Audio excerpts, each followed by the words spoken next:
Hi everyone, Jane Davies here, founder and director of The Reader, and I just wanted to introduce the idea of our new bookshelf, Light and Darkness. That's our bookshelf for 2022 to 3.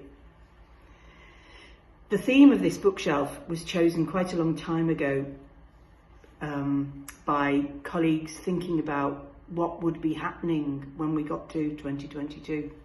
And I guess what we thought was, at that point we were very much in the middle of the pandemic.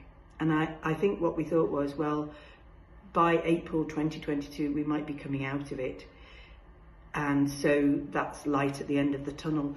But I think all of us also felt we've all been through a very difficult time. We've been in a period of sadness and darkness. And so we began to think we can't have the light without also the dark. We began to think about the relationship between those two things as well, so that, as the phrase goes, the darkest hour is just before the dawn. The two things are connected. They are in fact one. They're a pattern that we move between as the world turns and as time moves on, as things change and time passes.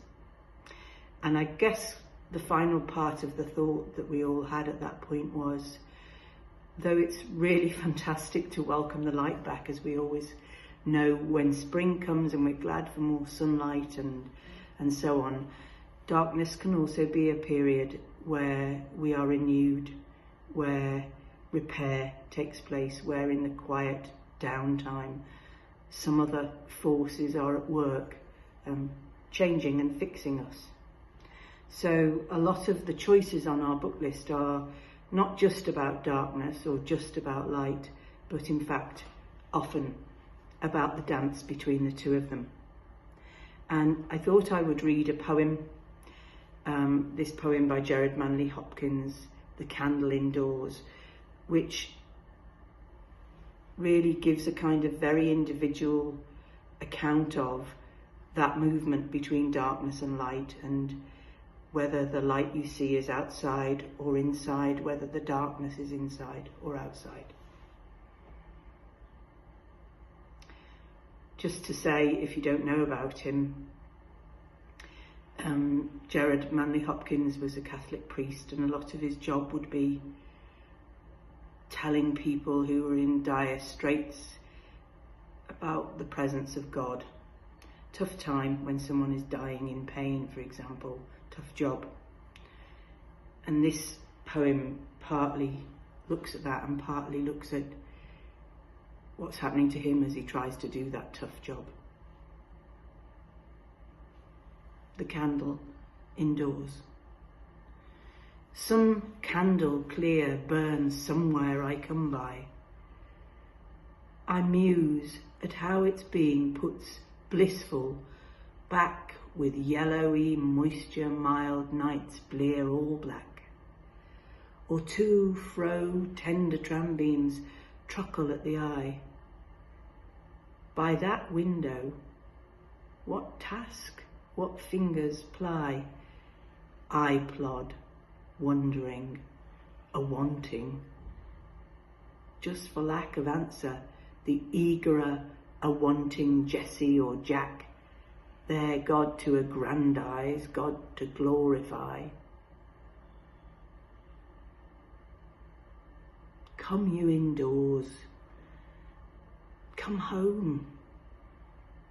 Your fading fire, your fading fire, mend first, and vital candle in close heart's vault.